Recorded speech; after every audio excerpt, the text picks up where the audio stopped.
Mae'n defan sydd â fi fan hyn o gair ar gwarden, ni yn yr Eisteddfod heddi. Dwi'n mynd i gofyn cwbl o cwestiynau chi os yna'n iawn. Odi, mae'n iawn. Sut mae'n mynd â chi'n Eisteddfod? Wel, ia, odi, good. Odi, mae pethau mynd yn gred. Hwn yw'r peth cynta, really. Ond wedi rhywbeth mawr. Dwi wedi gwneud, jyst wedi dechrau off ydw i. O'r fad Nadolig, really. Ond mae lot o ddiddordeb wedi bod, a lot o bobl yn gofyn am gwefan a beth fyny, so mae pethau mynd yn dda. Pa fath o bethau chi yn gwerthu?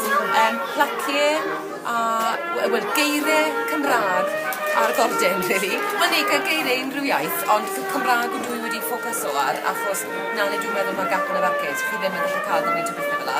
So, beth yw nhw, yw placiau wedi wneud mas o MDF a llythrennau, a wedi peintio gwahanol liwiau, a mae fel style bunting dy fi a placiau, a pethau defnydd, so pethau wedi, a mainly pethau Cymraeg. Pa mor hir mae'n cymryd i chi wneud?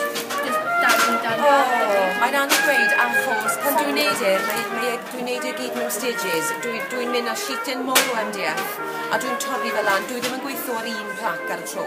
Dwi'n dechrau gyda torri sheeting mor o MDF lan, gwahanol sizes, wedyn sando fe i'r edges i gyd, wedyn y broses o sprayo fe, wedyn y broses o sando fe. So dwi'n gweithio ar ôl bulk, ti'n bod ar un pryd.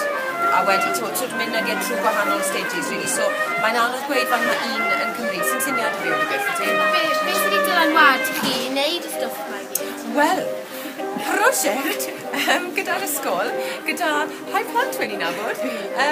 Bacaloriaeth, when studio'r bacaloriaeth Cymraeg, bacaloriaeth Cymraeg, ie, yn blwyddyn 10, a wedi rhaid nhw i seto lan fel busnes, o'r wywer werdd yw yna fe, mae rhaid nhw seto lan busnes, oedd y ferch dy fi yn do a'i ffrindiau fi, a o'n nhw'n gwybod beth i wneud, so nes i ymcrymu bod nhw'n wneud hwn, wel, dechreuodd y syniad slightly wahanol, just llythrennau ar gordyn, oedd ddim bod nhw'n gweithio, so wnaethon ni mlaen i wneud blocs o MDF, a so wnaethon ni wneud hwnna ar gyfer chwaer Nadolig Preseli, a bydd e'n rili llwyddiannus, a so wedi mynd mlaen o'r peth o fyny. Da iawn, diolch yn fawr. Diolch yn fawr. Diolch yn fawr.